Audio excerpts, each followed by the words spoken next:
ഇന്ന് തന്നെ ഡൗൺലോഡ് ചെയ്യൂ. കാണൂ നിങ്ങളുടെ ഫേവറേറ്റ് ഷോസ്. നീ അറിയാത്ത ഒരു രഹസ്യം അവനില്ലെന്നും അറിയാം. അതുകൊണ്ട് തന്നെ ഞാൻ ഈ ഏൽപ്പിക്കുന്ന ജോലി നിനക്ക് കൃത്യമായി ഏറ്റെടുത്ത് പൂർത്തിയാക്കാൻ പറ്റും. എന്റെ സത്യമേ, രാവിലെ മുഴുവൻ നിന്ന് തിരിയാൻ പറ്റാത്ത ഓട്ടമാ. സ്റ്റാൻഡിലാണെങ്കിൽ 1-2 വണ്ടികളും ഇല്ല.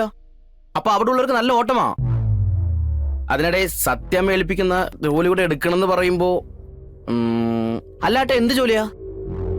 അല്ല, ഫാൻ്റെ താഴെ ഇരുന്ന് ഫയൽ നോക്കുന്ന വല്ല പണിയാണാ? കളക്ടറിന്റെ പണിയാ. അല്ല, അപ്പൊ ഏട്ടത്തിയമ്മ രാജിവെക്കാൻ പോവാണാ?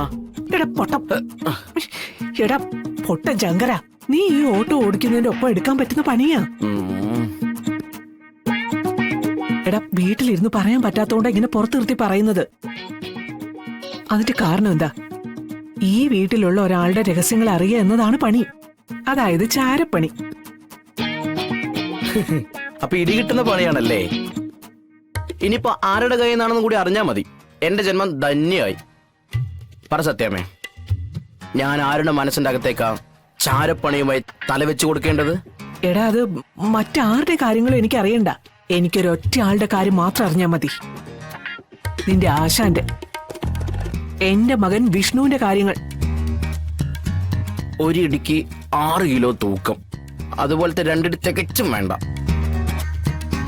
അല്ല, എന്റെ ശവോടുക്കാണ് സത്യമയ്ക്ക് അത്രയും കൊതിയാ? എടാ, അങ്ങനെയൊന്നും ഉണ്ടാവില്ലടാ. ഇവനെ കൊണ്ട്.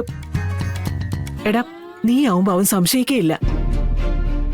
എടാ, അവൻ ഈയിടെയായിട്ട് പണത്തിന് ഒരുപാട് ആവശ്യങ്ങളാ. ആരൊക്കെയോ അവനെ മുതലെടുക്കുന്നുണ്ട്.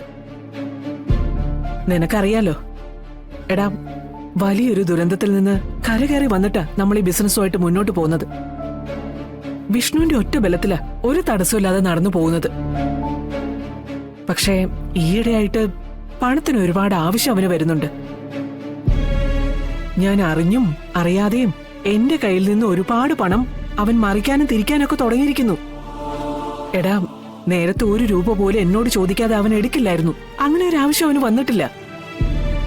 പക്ഷേ ഇപ്പൊ എടുത്തു മറിക്കുന്നത് ലക്ഷങ്ങളാണ്.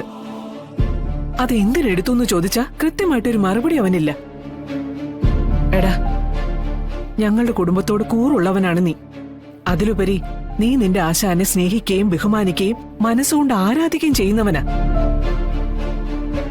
എടാ, ഒരു വലിയ ഏടാകൂടത്തിൽ നിന്റെ ആശാൻ പോയി വീഴാതിരിക്കാൻ അവനെ നീ ഒന്ന് വാച്ച് ചെയ്യണം.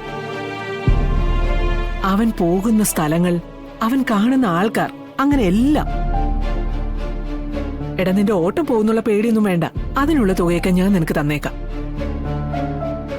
എടാ, പക്ഷെ നീ സത്യസന്ധമായിട്ട് അത് ചെയ്യണം. എന്റെ ആശ എനിക്ക് എല്ലാം ആണ്. ആശനെതിരെ ഇങ്ങനൊരു നീക്കം നടത്തുന്നത് എന്റെ മനസാക്ഷിക്ക് ചേർന്നതല്ല. പക്ഷെ സത്യമ്മ പറഞ്ഞത് കേട്ടപ്പോ ആശാന്റെയും ഈ കുടുംബത്തിന്റെ രക്ഷയും കരുതി ഞാൻ ഈ പണി ഏറ്റെടുക്കാം. അയ്യോ, അതിന് സത്യം എനിക്ക് കൂലിയും തരണ്ട. ഞാൻ എന്റെ കുടുംബത്തിന് വേണ്ടി ജോലി ഏറ്റെടുക്കുന്നതിന് ഞാൻ ഇതിന് പ്രതിഫലം മേടിക്കുന്നേ. എനിക്കൊരു ഏട്ടനുണ്ടെങ്കിൽ ഞാനിത് സ്വയം അറിഞ്ഞ് ചെയ്യേണ്ടതല്ലേ? ഞാൻ ചെയ്തോളാം. ഇന്നു മുതൽ എന്റെ ഈ 2 CCTV കണ്ണുകളും ആശാന്റെ പിന്നാലെ ഉണ്ടാവും. CID കമലന്റെ കണ്ണുകളുമായി. Just remember that. എന്തുവാടാ? എടാ, നോക്കിക്കൊള്ളു നീ. ഞാൻ ഏറ്റു.